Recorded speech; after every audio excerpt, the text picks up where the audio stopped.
Today at Mullin Machinery, we have a Harig model 612 hand-feed surface grinder, 230 volt, 3-phase, all original paint. It's got a Walker fine pole permanent magnetic chuck. This has the hard chromed ways. And this model has the cable feed for the table, not the rack.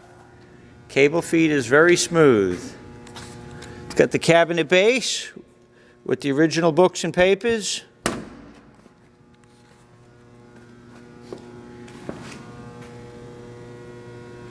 See all original paint on it.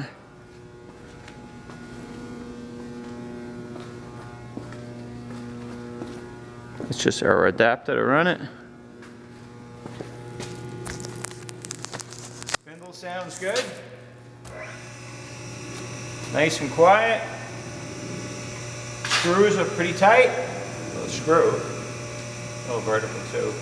Pretty tight and smooth. These Harigs are getting real hard to find in this condition.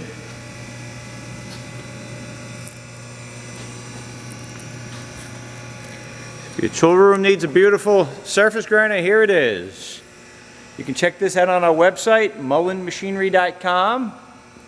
That's MULLIN machinery.com for all your tool room and fabricating needs.